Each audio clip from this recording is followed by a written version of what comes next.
Alléluia. Un Dieu qui bénit, un Dieu qui délivre, un Dieu qui pardonne. Alléluia. Tout type de faute, sans distinction ni classification. Il pardonne tout. Rien de trop grave devant lui, rien de trop sale, rien, alléluia, d'irrattrapable, parce que lui, il est inarrêtable. Dans son amour, dans sa bonté, dans sa grâce, viendra un jour en effet où il jugera. Même chaque jour, il nous tend la main et il te tend la main encore aujourd'hui pour te dire reviens, reviens à moi, sors des voies qui mènent vers l'enfer. Je veux que tu sois épargné de ma colère à venir sur le jugement de ce monde et de chaque cœur. Je suis ton créateur. C'est moi qui t'a créé, c'est moi qui t'a aimé, qui t'a chéri avant même que tu ne sois dans le sein de ta mère. Plus qu'une mère, je prends soin de toi. Malgré tes mauvaises voies, malgré que tu te sois égaré. Tu cherches la paix, c'est moi qui la donne. Tu cherches l'amour parfait et véritable, c'est moi qui le donne. Tu cherches la considération, le pardon et la richesse, non celle de ce monde, mais celle du ciel et de l'éternité, c'est moi qui la donne. Ne corromps pas ton cœur, ton âme à des choses futiles, passagères et éphémères, car qui est l'homme et qui sera l'homme au jour de ton jugement? Nous tous finirons sous terre avec cette chair physique. C'est ton âme que je t'appelle à cultiver chaque jour. Reste à mes côtés, reste auprès de moi.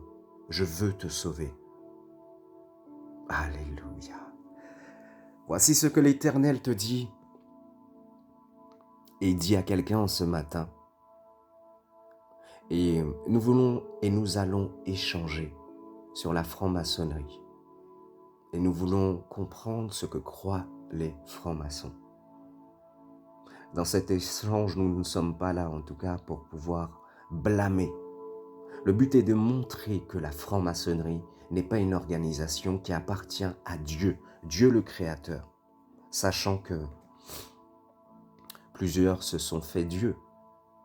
Les hommes ont même créé des divinités, se sont attachés.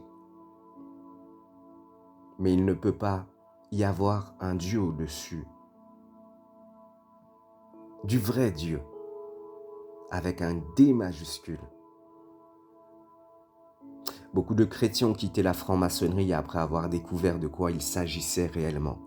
En même temps, il y a des hommes pieux et des hommes bons, et des hommes croyants, authentiques en Christ, qui sont également francs-maçons.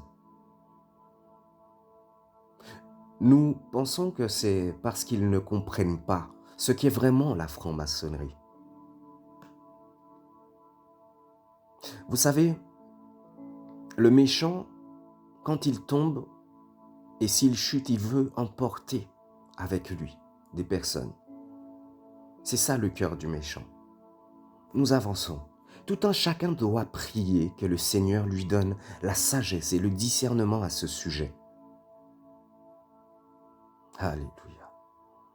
Cet article a été même partagé avec un franc-maçon, un membre de la maçonnerie, à qui je parle de Jésus-Christ. Toi qui es dans les loges secrètes, les loges maçonniques, cela te concerne. Ne sois pas couvert de honte, mais au contraire saisis cette perche que le Seigneur te fait par le fait de déchirer le voile et de mettre la lumière réelle et te permettre de prendre le recul réel de là où tu es, de ce que tu fais et de où tu vas. La mort assurée, l'enfer et la colère de Dieu pour l'éternité. Et ce n'est pas ce que le Seigneur veut parce qu'il est amour. Nous avançons, la franc-maçonnerie, la Rose-Croix et les autres sociétés secrètes paraissent inoffensives et beaucoup semblent d'ailleurs enseigner la foi en Dieu. Pourtant, En les examinant de plus près, on découvre que la seule exigence n'est pas la foi en le seul vrai Dieu, mais la croyance existe, mais la croyance en l'existence d'un être suprême, ce qui inclut les dieux avec un petit d minuscule, de l'islam, de l'hindouisme et de toutes les autres religions du monde. Les croyances et pratiques anti-bibliques et anti-chrétiennes de ces organisations sont en partie occultées par des apparences extérieures d'une comptabilité supposée avec la foi. Voici une comparaison entre ce que dit la Bible et la position officielle de la franc-maçonnerie. Le salut du péché, vision biblique. Jésus s'est offert en sacrifice de propiation, d'expiation à Dieu et a mort sur la croix pour les péchés de tous ceux qui croient en lui. Éphésiens 2, versets 8 à 9, Romains 5, verset 8 et Jean 3, verset 16. La vision maçonnique, quant à elle, nous dit que pour devenir membre, les chrétiens doivent ignorer l'exclusivité de Jésus-Christ comme Sauveur et Seigneur. Car pour la franc-maçonnerie, nous sommes sauvés par nos bonnes œuvres et en nous améliorant sans cesse. La vision biblique, cette fois-ci, les Écritures sont pleinement et surnaturellement inspirées de Dieu, inhérentes, et leurs enseignements constituent l'autorité absolue, suprême et finale. La Bible est la parole de Dieu. 2 Timothée 3, 16 et 1 Thessaloniciens 2, 13. Maintenant, la vision maçonnique. La Bible n'est qu'un volume de lois sacrées parmi plusieurs autres que la franc-maçonnerie considère comme égaux en importance. C'est un livre important, mais seulement pour les francs-maçons qui se disent chrétiens. Et le Coran l'est tout autant pour ceux qui se disent musulmans. Elle n'est pas considérée comme la seule parole de Dieu, ni l'unique révélation à Dieu, mais seulement comme un livre religieux parmi d'autres. Elle constitue un bon guide moral. Elle est employée essentiellement comme symbole de la volonté divine qu'on peut trouver aussi dans d'autres textes sacrés comme le Coran ou les Védas. Maintenant, la doctrine de Dieu, la vision biblique. Il n'y a qu'un seul Dieu. Les divers noms de Dieu font référence au Dieu d'Israël et révèlent certains de ses attributs.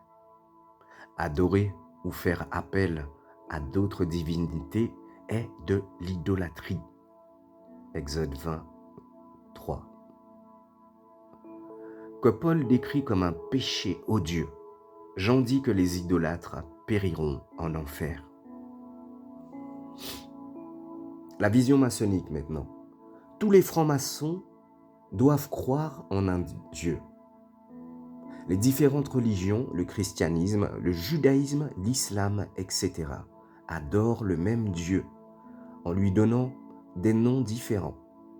La franc-maçonnerie invite les hommes de toute confession à croire que même s'ils emploient différents noms pour s'adresser à l'innommable au sans nom, ils prient cependant le même Dieu et il est le Père de tous.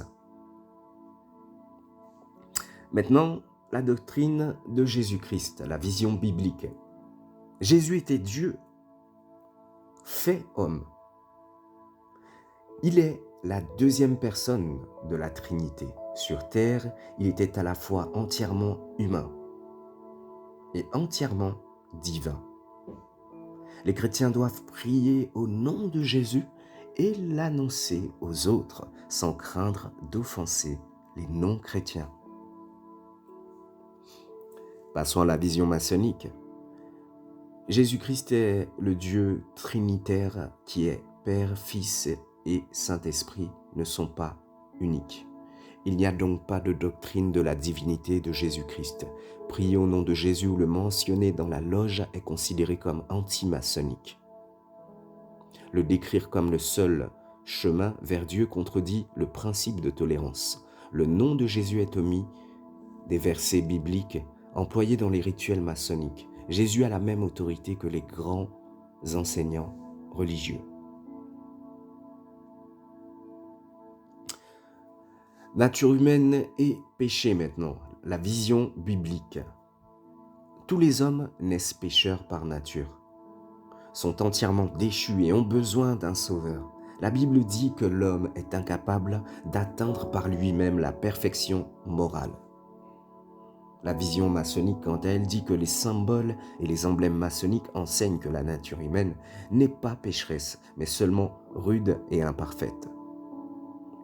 Les hommes peuvent améliorer leur caractère et leur comportement de diverses manières, notamment par des actes de charité, une vie morale et le service civil volontaire. L'humanité est capable de passer de l'imperfection à la perfection totale. Les hommes ont en eux la perfection morale et spirituelle. Un chrétien qui fait le serment maçonnique affirme les doctrines et accepte les attitudes suivantes, que Dieu considère comme fausses et condamnables. 1. Que nous pouvons être sauvés par nos bonnes œuvres. En 2. Que Jésus n'est qu'un prophète parmi d'autres. En 3. Qu'il s'engage à garder le silence dans la loge sans parler de Jésus-Christ. En 4.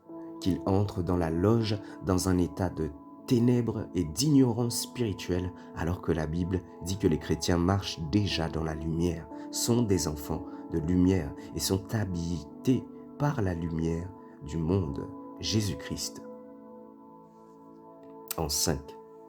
Qu'il est prêt à blasphémer et à prononcer le nom de Dieu en vain par le serment maçonnique. En 6. Que le grand architecte de l'univers, considéré par la franc-maçonnerie comme le Dieu de l'univers, représente les dieux de toutes les religions. En 7. Qu'il est prêt à prier d'une autre manière universaliste en employant un terme générique pour Dieu afin de ne pas offenser ses frères incroyants. En 8. Qu'il est prêt à entretenir des faux espoirs chez les autres membres de sa loge qui ne s'intéressent qu'au plan du salut de la franc-maçonnerie.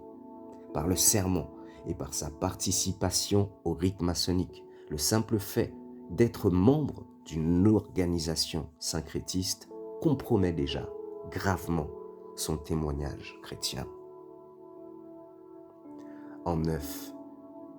Qu'il est prêt à se laisser endoctriner corps, âme et esprit par ceux qui servent de faux dieux et croient en de fausses doctrines en se soumettant à la discipline maçonnique. On voit donc que la maçonnerie contredit clairement les Écritures sur plusieurs points et impose à ses membres de participer à des activités que la Bible condamne.